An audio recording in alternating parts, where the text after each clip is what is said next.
By the way, to tackle this topic of holiday shopping, we've assembled a taking stock think tank. Bill Angrick is the CEO of Liquidity Services. He's going to be working with top retailers to sell the merchandise that does not move during the holiday season through his website, liquidation.com. Melissa Otto is here. She's the director of TIAA-CREF Investment Management, who follows gaming and electronic stores. And Bob Duffy is senior managing director of FTI Consulting. He's been advising his retail clients to expect a 3% increase in seasonal spending. Bob, let's start with you. Why are people getting jazzed up, you think, about this holiday shopping season? Well, I think retail's been back for a while, John, and I think what's happening is you're seeing an acceleration of really what's happened throughout the beginning part of the year. I think retail is back, and we're bullish at FTI on where retail is for this year. Melissa, you feel the same way? Absolutely. The promotional activity is fascinating. We conducted a number of surveys internally ourselves, and it's interesting to see both the online and the actual activity that's going on in the stores. So we're seeing a migration and convergence of the two, which we haven't really seen before, which I think is creating even more of a buzz. Hey, Bill, how does that affect your business? I mean, you're waiting to move the stuff that doesn't move, right?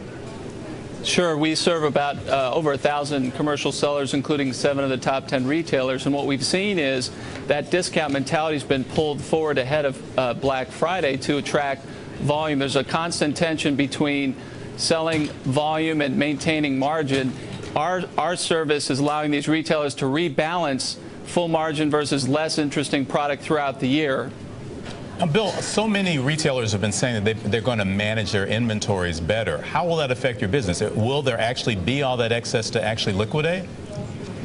I think this year we have seen a little bit of a more resilient consumer. Their eyes are wide open, but they're still very frugal, looking for bargains. So the tactics that our retail clients use are to be more nimble, more proactive. When they see something on the shelves not moving, they want to replace that product with full margin product. So they'll move that off the shelf and auction it through our liquidation.com marketplace. We've seen our auction count grow 20% going into Black Friday versus the prior year, and they'll continue those tactics throughout the January return season. And so that's a way that clients are using e-commerce on the backside of the retail supply chain to manage their supply chain going forward. Hey, Bob, and something you've talked about on that point, the new normal has treated retailers perhaps a little bit better than other companies in the retailing industry.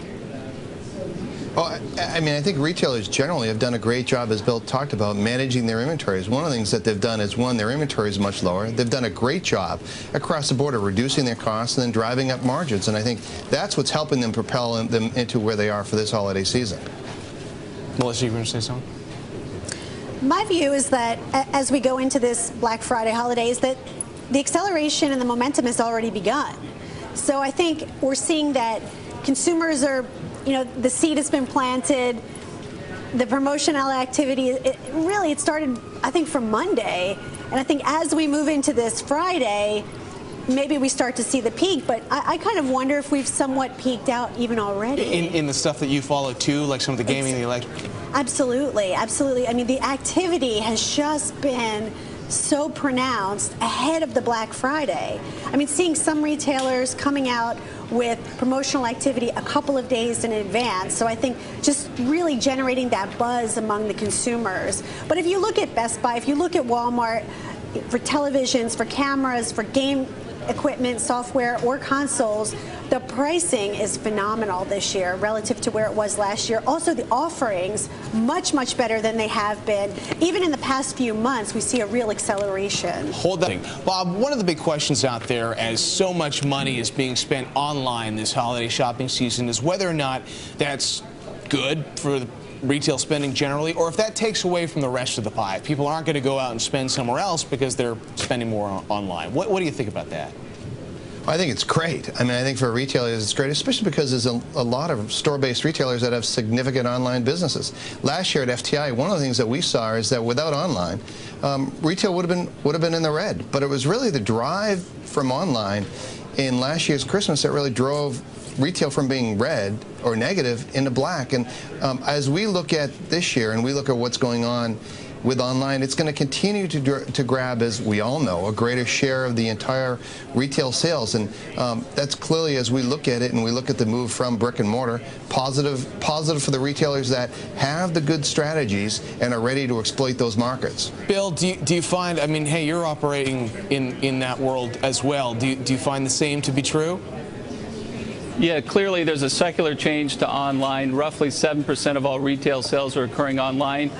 Com store numbers came out for November. Online shopping's up 13% year over year versus 2% for traditional retail. So what that means is, however, online retailers need to have a strategy for managing returns. As you know, consumers want trust. They want to have a returns policy they can believe in to try new things online. We have seen in Liquidation.com proactive management by retailers who are selling more online to manage their returns flow.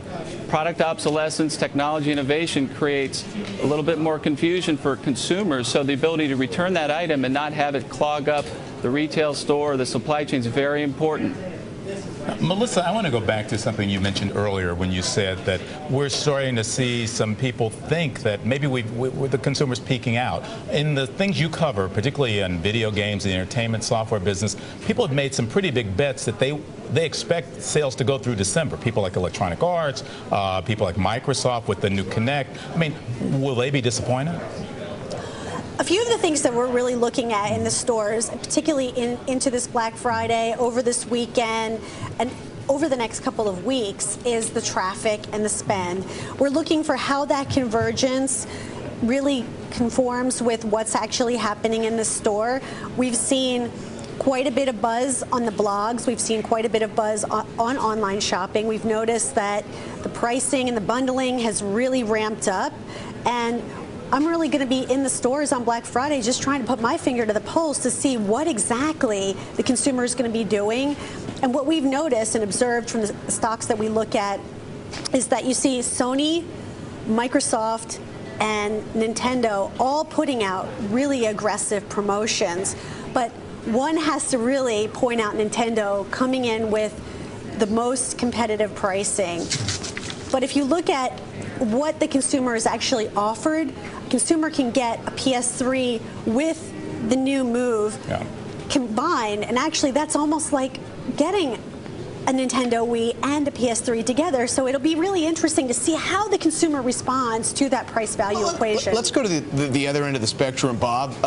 You know, Melissa's highlighting stocks. Luxury stocks like Coach, have been very hot right now. I mean, how much is that because there's demand for luxury goods here? How much of it is because there's demand abroad? Well, a lot of it is because of the demand from the higher income consumer. The higher income consumer really has been back and has been back for a while.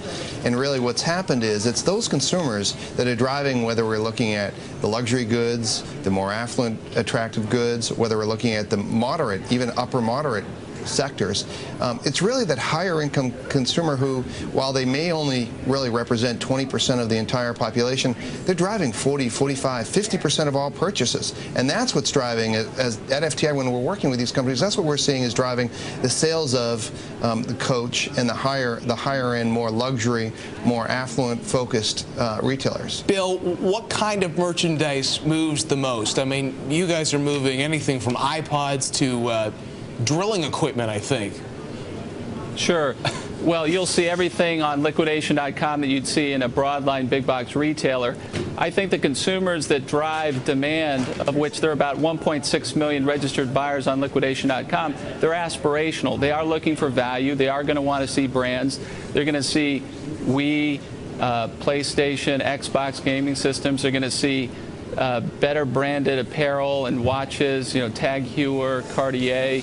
They're going to see a wide range of branded do-it-yourself home improvement tools. And they're coming to these sites and they're saying, look, I can get the state-of-the-art brand new item in the department store full price, or I can go to Liquidation.com and perhaps get something that's, 12 weeks out of current production, maybe 3 months behind the current technology cycle at, you know, perfect condition, working, and it satisfies that consumer demand. Of course, our buyers are resellers, not consumers, but that